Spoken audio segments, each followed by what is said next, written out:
ശബരിമല സ്വർണ്ണക്കൊള്ളയിൽ മുൻ Devaswom board president N വാസുവിനെ ചോദ്യം ചെയ്ത പ്രത്യേക അന്വേഷണ സംഘ തലവൻ SP ശശിധരനാണ് വാസുവിനെ ചോദ്യം ചെയ്തത്. കേസിൽ എൻ വാസുവിന്റെ മൊഴി നിർണായകമാണ്. ഡാൻ കുര്യൻ വിവരങ്ങളുമായി ചേരുന്നു. ഡാൻ, അങ്ങനെ എൻ വാസുവിലേക്കടക്കം SIT എത്തുന്നു എന്നതാണ് ഏറ്റവും പ്രധാനപ്പെട്ട കാര്യം. ഇപ്പോൾ ഈ ചോദ്യം ചെയ്യൽ ഇപ്പോഴും പുരോഗമിക്കുകയാണോ അല്ലെങ്കിൽ പൂർണ്ണമായോ? എന്താണ് ഇത് സംബന്ധിച്ച് ഏറ്റവും പുതിയ വിശദാംശങ്ങൾ? ഏറ്റവും പ്രധാനമായി ഈ അന്വേഷണ സംഘം ഉന്നതരിലേക്ക് എത്തുന്നു എന്നതിന്റെ സൂചന കൂടിയാണോ ഇത്?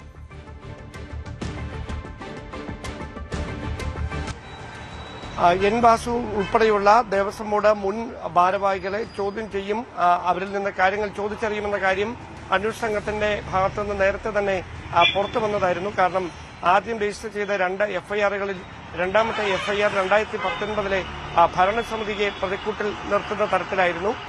എന്തായാലും ദേവസ്വം ബോർഡിന്റെ മുൻ പ്രസിഡന്റ് എന്ന നിലയിലാണ് എൻ വാസുവിനെ ചോദ്യം ചെയ്യലായി ക്രൈംബ്രാഞ്ച് ഓഫീസിലേക്ക് വിളിച്ചു വരുത്തിയത്.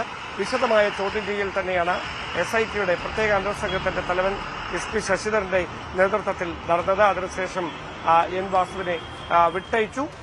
ഇയാളിൽ നിന്ന് നിർണായകമായ ചില വിവരങ്ങൾ SIT ചോദിച്ചറിഞ്ഞിട്ടുണ്ട് എന്നാണ് ലഭിക്കുന്ന വിവരം. പക്ഷേ ഈ വാർത്തകൾ മാധ്യമങ്ങളുമായി പങ്കുവെക്കരുത് എന്ന കർശനമായ നിർദ്ദേശം നിലനിൽക്കുന്ന പശ്ചാത്തലത്തിൽ എന്ത് മൊഴിയാണ് വാസുവിന്റെ ഭാഗത്തുനിന്ന് അന്വേഷണ സംഘത്തിന് ഈ സ്വർണ്ണപ്പാളി മോഷണവുമായി ബന്ധപ്പെട്ട ചോദ്യം ചെയ്യലിൽ ലഭിച്ചത് എന്ന കാര്യത്തിൽ ഇതുവരെ സ്ഥിരീകരിക്കാവുന്ന ഒരു വിവരങ്ങളും ലഭിച്ചിട്ടില്ല. പക്ഷേ ഈ കേസുമായി ബന്ധപ്പെട്ട നിർണായകമായ ചില വിവരങ്ങൾ വാസുവിൽ നിന്ന് ചോദിച്ചറിഞ്ഞതായാണ് ഉദ്യോഗസ്ഥരുടെ ഭാഗത്തുനിന്ന് അനൌദ്യോഗികമായി ലഭിക്കുന്ന സൂചന.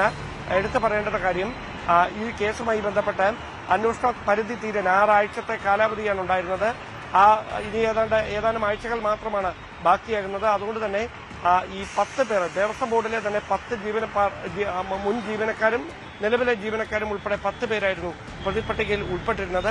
ശേഷിക്കുന്ന ആളുകളിലേക്ക് കൂടി വൈകാതെ ഈ അന്വേഷണ സംഘത്തിന്റെ അന്വേഷണം എത്തും. അതായത് കഴിഞ്ഞ ദിവസമാണ് മുൻ എക്സിക്യൂട്ടീവ് ഓഫീസർ സുധീഷ് കുമാറിനെ കസ്റ്റഡിയിലെടുത്ത് ചോദ്യം ചെയ്ത് അറസ്റ്റ് രേഖപ്പെടുത്തിയ സാഹചര്യമുണ്ടായത്. നിലവിൽ 3 പേരുടെ അറസ്റ്റാണ് രേഖപ്പെടുത്തിയിരിക്കുന്നത്.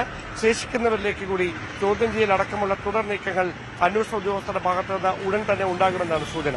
അതേസമയം ഈ കട്ടിളപ്പാളി സ്വർണ്ണക്കവർച്ച കേസിൽ ഉണ്ണികൃഷ്ണൻപുരിയുടെ അറസ്റ്റ് ഇന്ന് രേഖപ്പെടുത്തും അല്ലേ ഡാൻ?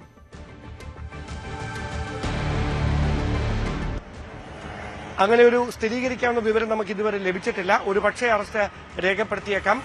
അതിൽ കൃത്യമായൊരു വിവരം ലഭിക്കേണ്ടതുണ്ട്. അതായത് നിലവിൽ സുധീഷും അതോടൊപ്പം തന്നെ ഉണ്ണികൃഷ്ണൻ പോറ്റിയും ഉൾപ്പെടെയുള്ള കേസിലെ 3 പ്രതി മുരാരി ബാബു ഉൾപ്പെടെയുള്ള എല്ലാവരും റിമാൻഡിലാണ്. ഈ സുധീഷ് കുമാറിനെ കസ്റ്റഡിയിൽ വാങ്ങി വിശദമായി ചോദ്യം ചെയ്യാൻ വേണ്ട നടപടികളിലേക്ക് അന്വേഷണ സംഘം വൈകാതെ കടക്കും എന്നത് മാത്രമാണ് ഇപ്പോൾ നമുക്ക് ലഭിക്കുന്ന വിവരം. ശരി, ഡാൻ കുര്യനാണ് വിവരങ്ങൾ.